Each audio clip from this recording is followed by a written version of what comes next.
Bonsoir à tous, bienvenue dans votre journal télévisé à la une ce mardi.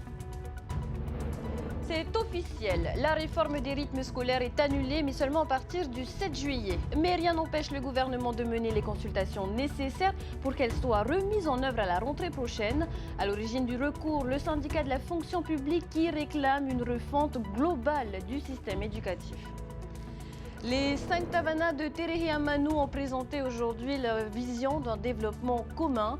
Objectif, renforcer l'attractivité de leur zone. Hervé Mariton est à Tahiti pour parler financement des entreprises ultramarines. Le président de la Fédération des entreprises d'outre-mer participera demain à un séminaire axé sur les leviers bancaires, assurantiels et publics. Nous en parlerons avec lui en plateau. Il est notre invité. Ras-le-bol à la Marina Taina. Les vols d'annexes se multiplient. L'association des voiliers parle d'un réseau organisé pour revendre les moteurs. Elle alerte le haut-commissaire face à cette insécurité croissante.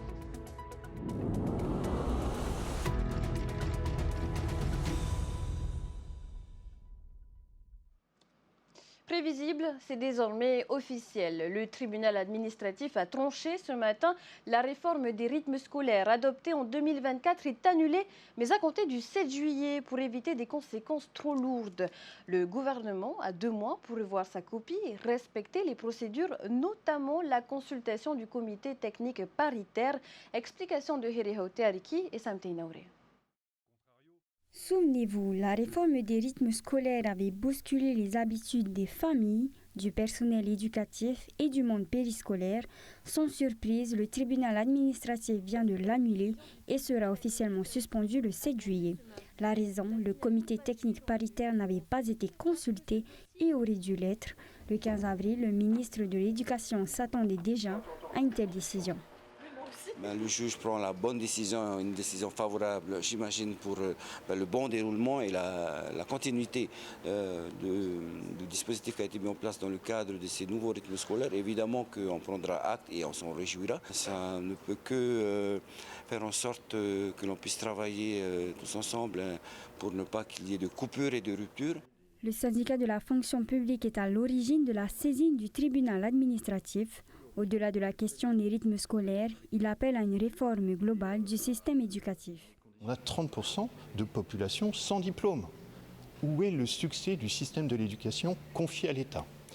Donc soit le gouvernement, il assume un moment de reprendre en main les compétences et de permettre en fait à ce que tout le système soit fait dans l'intérêt des Polynésiens par des Polynésiens, soit comme Floss en 1995, il redonne la compétence de l'éducation à l'État. La décision s'appliquant le 7 juillet, pas de changement pour l'année en cours. Avant la rentrée d'août 2025, le gouvernement aura eu le temps de réunir le comité technique paritaire pour maintenir les rythmes mis en place. Ils tracent leur trajectoire vers la résilience. Un mot pour désigner la vision d'avenir des 5 maires de Terehe Amanu. Réunis à Taravao, les élus ont présenté le fruit de plusieurs mois de consultation auprès des habitants et des chefs d'entreprise. Objectif, faire de leur territoire un pôle plus autonome et attractif. Un reportage de Davidson Bennett, commentaire signé Nicolas Pérez. Si l'union fait la force, la communauté de communes Terehe Amanu en est l'illustration. Depuis plus de 4 ans, elle a décidé de tracer un cap illustré par des symboles communs. Ce cap, nous l'avons organisé avec 4 étoiles. L'étoile du Mana, l'étoile du Aïa, l'étoile du Tau et l'étoile du Rahu. Et ces 4 étoiles vont nous permettre de définir un cap concerté pour aller vers la résilience de notre territoire et de nos populations face aux prochaines menaces et aux prochaines crises. Limités dans leur champ d'action en matière de développement, les 5 maires intégrés dans cette communauté de communes aspirent à plus d'autonomie. Une volonté soutenue par le sénateur polynésien. Nous ne souhaitons pas transférer les compétences, mais leur permettre d'intervenir dans ce qu'on appelle les compétences du quotidien, donc en matière de développement économique, comme on a pu voir ce matin, mais aussi de valorisation de notre patrimoine culturel, environnemental, protection de l'environnement. Et donc il est important aujourd'hui d'accompagner nos Tavanas en leur faisant confiance. Ce n'est pas parce que les Tavanas sont des plus petites entités institutionnelles qu'elles font les choses moins bien, au contraire. Si la culture et le secteur primaire sont les piliers d'une aspiration partagée, Terehe Amanu souhaite aussi devenir un pôle d'attractivité économique et administratif. Il faut créer des zones d'activité. Il y a les services essentiels, l'hôpital, les services du pays. Il y a les centres de proximité pour la population. Ne pas se déplacer toujours très loin de chez soi pour accéder aux services publics. Donc à travers les mairies, à travers les services du pays ici. Et puis il y a cette convergence vers travaux, ce pôle de convergence que nous souhaitons voir organisé avec les gouvernants, donc notre gouvernement et l'État, pour organiser cette convergence autour de Afahiti. À un an des municipales, les Tavana devraient se revoir prochainement pour entériner les projets déjà identifiés et permettre à leurs administrés de développer ce territoire regroupant 70% des terres de l'île de Tahiti. Et à plus grande échelle, le développement du pays passe par celui des entreprises. Ce soir, on parle financement et innovation avec le président de la Fédération des entreprises d'outre-mer, Hervé Mariton, ancien ministre et député. Il est actuellement en Polynésie pour un séminaire qui s'ouvrira demain, consacré aux enjeux du financement du secteur privé local. Aujourd'hui, il s'est rendu notamment à la Polynésienne des Eaux, une entreprise qui compte plus de 200 collaborateurs. Hervé Mariton, bonsoir. Bonsoir. Alors vous êtes en Polynésie pour un séminaire où seront abordés les défis de financement des entreprises ultramarines et notamment polynésiennes. Quels sont ces défis aujourd'hui ? D'abord, il faut dire que les entreprises en Polynésie, l'économie polynésienne se porte beaucoup mieux que d'autres entreprises et économies d'outre-mer. Ça, c'est un point positif. En même temps, il y a des risques. Il y a par exemple un risque sur l'évolution du tourisme, il faut le dire. Est-ce que les mesures prises par Donald Trump auront des conséquences sur les marchés financiers et est-ce que ça aura des conséquences sur la fréquentation touristique ? On se souvient, hélas, de la crise qui a été vécue il y a une quinzaine d'années, en 2008. Nous ne souhaitons rien de tel, mais les chefs d'entreprise se posent toutes ces questions. Face à ces questions, il y a une première demande qui est une demande de stabilité et de visibilité. Un besoin de stabilité dans l'action des pouvoirs publics, que ce soit les pouvoirs publics locaux, le pays, le gouvernement du pays, mais aussi sur le plan national. Et sur le plan national, je vais vous donner un exemple. Nous avons obtenu, il y a une paire d'années, la prolongation des aides fiscales à l'investissement productif, aides apportées par l'État, la défiscalisation. Président Macron, quand il était venu en 2021, je faisais partie du déplacement, avait dit le bien qu'il pensait de ces aides à l'investissement. Elles ont été prolongées jusque fin 2029. Mais la vérité, c'est que sur des investissements lourds, quand vous avez besoin de commander un bateau, quand vous imaginez de rénover une friche hôtelière sur un centre de construction, vous êtes sur des processus très longs. Nous sommes déjà mi-2025. Et donc, on a besoin, et nous allons plaider dans ce sens à Paris, et ça a été dit très fortement par les entreprises polynésiennes, nous avons besoin que la défiscalisation sur les investissements productifs soit prolongée au-delà de 2029 et que ce soit décidé très vite. Voilà un premier exemple. Donc, il y a urgence à agir et comment agir justement ? En agissant par des discussions localement, en entendant ce que je viens de vous dire, cette demande de prolongation au-delà de 2029, nous l'avons entendue ici en Polynésie beaucoup plus fortement que nous ne l'avions jamais entendue. Et donc nous allons porter à Paris, auprès du gouvernement, auprès du Parlement, cette revendication des entreprises polynésiennes. En même temps, c'est important aussi de préserver la qualité du système des assurances en Polynésie. La vérité, c'est que dans beaucoup d'endroits en France, dans les Outre-mer, mais pas uniquement, le système assurantiel est chahuté. Prenez par exemple la mémoire, malheureusement, des émeutes en Nouvelle-Calédonie l'an dernier, mais aussi les troubles sociaux qu'il y a eu en Martinique. Or, l'assurance en Polynésie, globalement, ça fonctionne. Eh bien, il faut faire très attention à ce qu'une approche globale et une réforme globale des assurances, à la fois sur les risques politiques et sur les risques climatiques portés sur le plan national, n'impactent pas négativement la Polynésie. Et nous allons porter ce message. Une fois qu'on a dit ça, il faut aussi regarder les enjeux d'avenir. Enjeux d'avenir, un exemple. La reconversion des friches hôtelières. Le foncier disponible en Polynésie est rare et il faut avoir une gestion raisonnée du foncier. Parce qu'il y a une nécessité et parce que aussi il y a une nécessité écologique. Une vision de tourisme durable. Eh bien, nous avons obtenu, nous, FEDOM, il y a un peu plus d'un an, un dispositif pour encourager, de la part de l'État, la rénovation, la reconstruction des friches hôtelières. Ce dispositif a du mal à décoller, mais il y a justement en ce moment un certain nombre de projets qui apparaissent en Polynésie. Et peut-être là aussi, la Polynésie est assez pionnière. Eh bien, nous encourageons ces projets et c'est important qu'ils puissent émerger, que les banques localement les accompagnent et l'ensemble des acteurs locaux. L'an dernier, il y a 2 ans, nous avions organisé ici, avec la CCISM et le MEDEF de Polynésie, un séminaire sur la transition énergétique. Et justement, quelles sont les différences et les bienfaits que vous avez constatés depuis votre venue la dernière fois? Eh bien, je prends un exemple. D'abord, depuis la dernière fois, nous avons obtenu cette mesure sur la reconversion des friches hôtelières. Ça, c'est une mesure qui a un impact écologique, transition écologique. Et la Polynésie est plutôt en avance sur d'autres territoires pour faire émerger les progrès. Deuxième exemple, nous avons obtenu la défiscalisation du photovoltaïque en autoconsommation. Quand on met des panneaux solaires et que l'entreprise utilise elle-même l'énergie qui vient de ces panneaux solaires, là aussi, il est important que des projets émergent. Je vous donne un autre sujet sur la transition énergétique. On en avait parlé il y a 2 ans et les choses bougent. Chacun connaît ici en Polynésie le projet du SWAC, l'air conditionné à l'hôpital ici à Papeete par exemple. Mais il y a le prolongement de ce projet en termes d'utilisation de ce qu'on appelle l'énergie thermique des mers, c'est-à-dire la différence de température entre la température de l'eau au fond de la mer et la température à la surface pour produire de l'électricité. Eh bien, ce projet a pas mal avancé. Il est important que tous les financements, France 2030, programme d'investissement d'avenir, peut-être aussi financement européen, soient mobilisés. La vérité, c'est qu'il y a, je pense, matière, et nous évoquerons cela demain, à mieux mobiliser encore les financements de l'État, en particulier sur les projets d'avenir, en particulier pour encourager les innovations et à mieux mobiliser aussi des financements européens potentiellement disponibles. Et là, vous parlez du SWAC. Le SWAC, c'est un gros projet. Le tissu économique polynésien, c'est beaucoup de très petites entreprises, des petites entreprises et moyennes entreprises, des TPE, des PME. Elles, comment leur faciliter l'accès au crédit ou à l'investissement?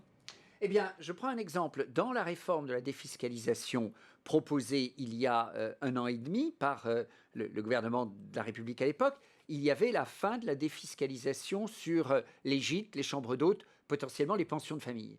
Nous avons obtenu le maintien de cet outil. Et c'est important qu'il soit utilisé, et il est utilisé, et c'est important.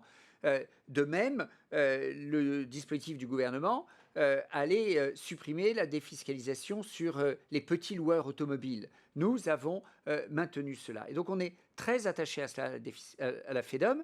De même que je peux vous dire qu'on porte aussi un message consistant à dire que sur les questions de coût de la vie, de vie chère, de pouvoir d'achat, il faut faire attention aux méthodes miracles auxquelles on parle parfois, qui souvent, quand on regarde de près, avantagent plus les grandes entreprises que les petits commerçants. Quand vous ajoutez des contraintes, sur les marges, et quand c'est un projet qui est dans les tuyaux actuellement pour les départements d'outre-mer, il faut faire gaffe de ne pas faire la même chose en Polynésie, parce que ça ne fonctionnerait pas.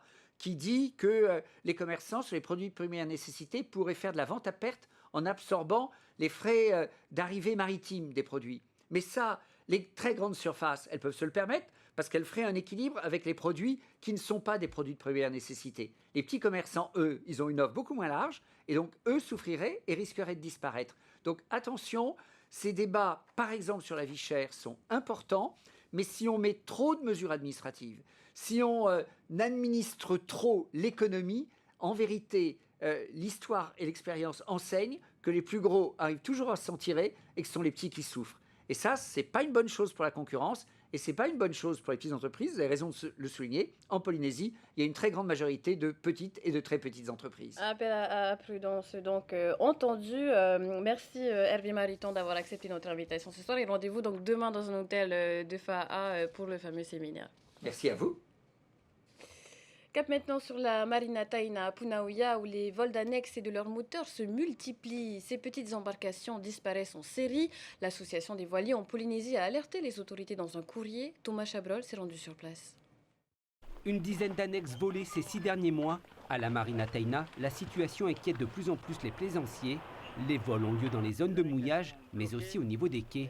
Le 26 décembre, par exemple, il y a eu 4 tentatives et 2 tentatives avortées.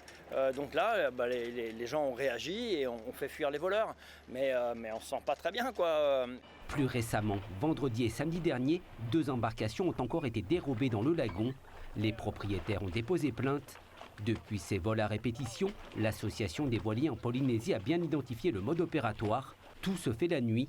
Dans les zones de mouillage, les voleurs s'approchent soit à la nage, soit discrètement à bord de pirogues. Ce qui les intéresse, ce sont surtout les moteurs des annexes. Selon l'association, un réseau de contrebande de moteurs se serait même créé autour du monde de la plaisance. C'est là qu'il faut agir. Je pense que la gendarmerie est bien au courant. Il y a une revente des moteurs.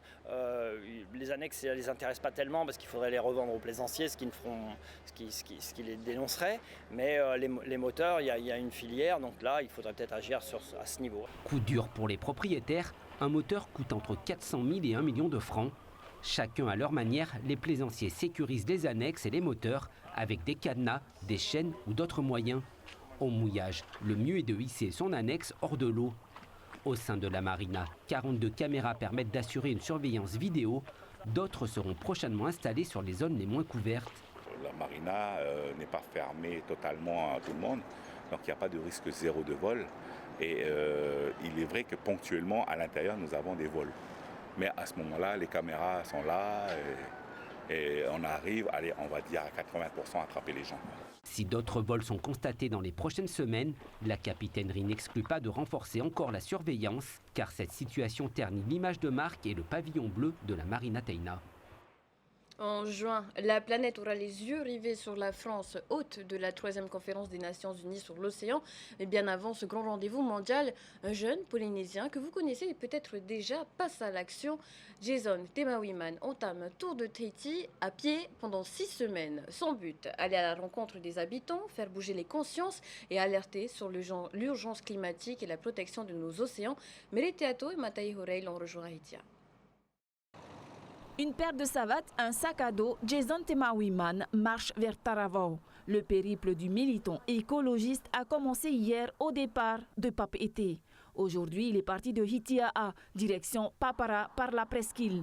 Sur son parcours, il espère susciter la curiosité, car s'il marche, c'est pour sensibiliser sur le dérèglement climatique et les enjeux océaniques. Notre océan, c'est pas juste protégé autour de chez nous, vu que ça communique entre les autres océans. Il faut aussi qu'on s'occupe beaucoup de ce qui se passe au niveau national et international. Donc moi, je nous invite à vraiment se tourner vers l'extérieur pour mettre la pression, parce que notre océan, c'est nous, et en fait, c'est se protéger nous-mêmes. Il faut apprendre qu'aujourd'hui, se protéger nous-mêmes, c'est faire ce plaidoyer national et international. Il faut que le peuple polynésien ait beaucoup plus cette posture de protection de notre maison.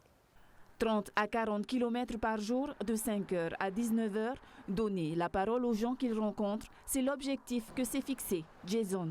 Les gens aiment bien parler de ça, notamment ce côté très nostalgique de « Ah, quand j'étais petit, on voyait les poissons au bord de la route, ils étaient carrément plus gros, il y en avait carrément plus. Mon tonton qui est pêcheur, il n'allait pas très loin. » Ce genre de choses. Jason n'en est pas à sa première action de ce type. À l'époque, je faisais mes tours de l'île un peu en mode défi sportif, de les faire en 2 jours, 2 jours et demi. Et là, c'est moins l'idée. L'idée, c'est vraiment de rencontrer les gens et d'être visible. Donc, je vais vraiment prendre un peu plus mon temps. Le militant marchera jusqu'au 8 juin, veille de la 3e conférence des Nations Unies sur l'océan, qui se tiendra à Nice. C'est l'un des rares endroits où tous les États sont réunis et c'est un des rares endroits où on peut parler à ce genre de nations et essayer de faire contrepoids. Donc nous, Polynésiens, Polynésiennes, en tant que l'une des plus grandes nations de l'océan, on doit trouver un moyen de mettre pression. Je sais que dans la région du Pacifique, on est forcément énormément à se soucier de tout ça. Donc là, c'est de mettre la pression ensemble et cet espace où on peut mettre cette pression, c'est notamment à l'UNOC. Donc il faut qu'on y aille préparer, organiser et surtout qu'il faut qu'on montre l'exemple. Demain matin, vous pourrez le rencontrer entre Papara et Papeete. Peut-être même aussi dans certaines îles dans les semaines à venir. Et avant de se quitter, direction les Seychelles, aux côtés des Tikitoa, un arbitre de Polynésie s'apprête lui aussi à entrer en lice. Aurélien Plancher-Godefroy participera à sa 3e Coupe du Monde de beach soccer. Test physique obligatoire à J-2 et dernières impressions avant le coup d'envoi. C'est au micro d'Olivier Huc et Quentin Lacour. Le programme, c'est comme d'habitude, la préparation avec nos instructeurs fidèles Michele et Ben, donc avec beaucoup de vidéos et puis comme tu peux le voir, un peu de gouttes de sueur, donc une préparation et un maintien du physique et puis avec beaucoup de pratique aussi dans le sable pour être pour être prêt le jour J, uniformiser un petit peu aussi l'arbitrage puisqu'on arrive de toutes les confédérations du monde. Et puis ça se passe super bien, quoi. Très bonne ambiance comme d'habitude. Effectivement une remise à niveau systématique puisqu'on a très peu de matchs en OFC. Mais c'est vrai que cette année par contre j'ai quand même eu la chance d'être invité par la FIFA pour participer aux qualifications Coupe du Monde pour la zone Europe. C'est la 3e pour moi et je me sens super bien. Humainement très bien parce que voilà, maintenant on a des repères un petit peu et puis on retrouve toujours des camarades. Et puis physiquement super bien avec une bonne préparation et puis un gros travail fait avec Kader à la maison et en bonne forme, en très bonne forme. Et comme chaque soir, retrouvez les portraits des Tikitois puis le MAC de la Coupe du Monde de Beach Soccer au cours de votre soirée. Ce soir également, retrouvez Ramzi Malouki dans Ciné Nouilles, puis de nouvelles épreuves pour les aventuriers de Koh Lanta, de belles couleurs et de belles créations pour se quitter avec ces images du 24e salon du Tifeifei à l'Assemblée à Papeete. Vous avez jusqu'au 4 mai pour vous y rendre. Très belle soirée à tous, à demain.